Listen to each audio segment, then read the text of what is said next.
ठायश्च परमेश्वासः शिखण्डी च महारथः दृष्टद्रुमो विराटश्च सात्विकिष्ठापराजितः द्रुपदो द्रौपदेयाश्च सर्वशः पृथ्वीपते सुभद्रश्च महाबाहो शंकांदो पृथक पृथक। हर शंख की अलग ध्वनि अपना एक अलग अस्तित्व, युद्ध का हर योद्धा अपनी उपस्थिति दर्ज कर रहा है। श्रेष्ठ धनुष वाले काशीराज और महारथी शिखंडी एवं धृष्टद्युम्न तथा राजा विराट और अजय सात्यकी, राजा द्रुपद एवं द्रौपदी के 5 पुत्र और बड़ी भुजाओं वाले सुभद्रा पुत्र अभिमन्यु यहाँ संजय धृतराष्ट्र को बता रहे हैं कि हे राजन, सब ने अपनी अपनी ओर से शंख बजाए। महाभारत का युद्ध एक ऐसा युद्ध था जिसमें हर योद्धा भाग ले रहा था और ऐसे मौके को कोई कैसे छोड़ सकता था। इसमें जो सबसे बड़ी चीज है जिसका हमें ध्यान रखना है कि युद्ध कभी भी बताकर नहीं होते हैं।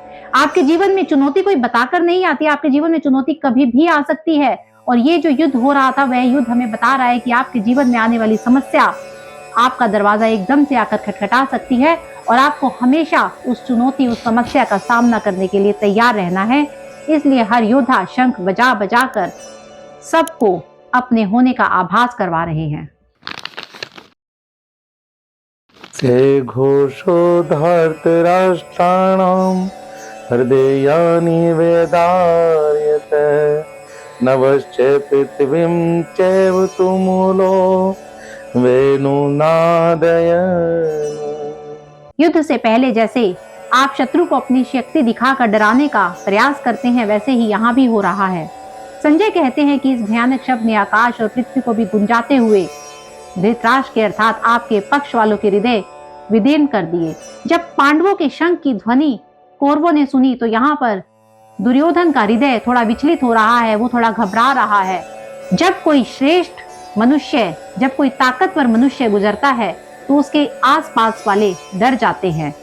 तो यहाँ पर यह बात बताई जाती है कि जब कोई श्रेष्ठ हुंकार भरता है तो बड़े बड़े शत्रु को भी उससे डर लगता है।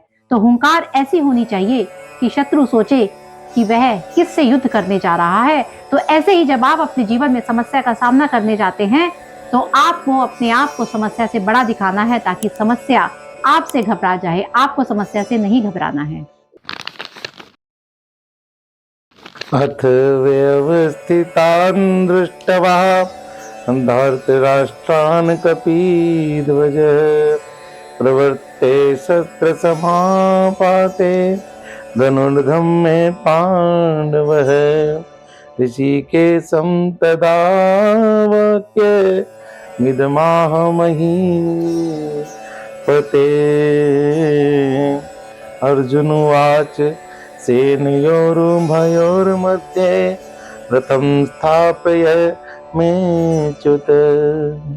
यहाँ पर अर्जुन अपना मोर्चा बांधकर डटे हुए धृतराष्ट्र संबंधियों को देखते हैं और फिर अपना गांडीव उठाकर ऋषिकेश श्री कृष्ण से कहते हैं कि हे अच्युत। यहाँ पर अर्जुन श्री कृष्ण को अच्युत कहकर संबोधित कर रहे हैं। अच्युत यानी जिसको हराया ना जा सके, जो टाला ना जा सके, जो अपनी जगह पर अडिग हो, जो अपने विचारों में अडिग हो। अर्जुन श्री कृष्ण को कह रहे हैं कि हे अच्युत। तो यहाँ से हमें पता चलता है कि श्री कृष्ण का एक नाम अच्युत भी था।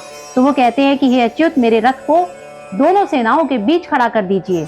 वो जानना चाहते हैं कि मैं जिससे युद्ध कर रहा हूँ वो कौन है। वो देखना चाहते हैं कि एक तरफ कौन खड़ा है और दूसरी तरफ कौन खड़ा है। अर्जुन ने श्री कृष्ण को इसलिए चुना था क्योंकि वे जानते थे कि जब साक्षात भगवान उनके साथ हैं तो इसका मतलब है कि धर्म उनके साथ है, और जहाँ धर्म होता है वहाँ विजय हमेशा होती है। तो हमें भी हमेशा धर्म की राह पर चलना चाहिए।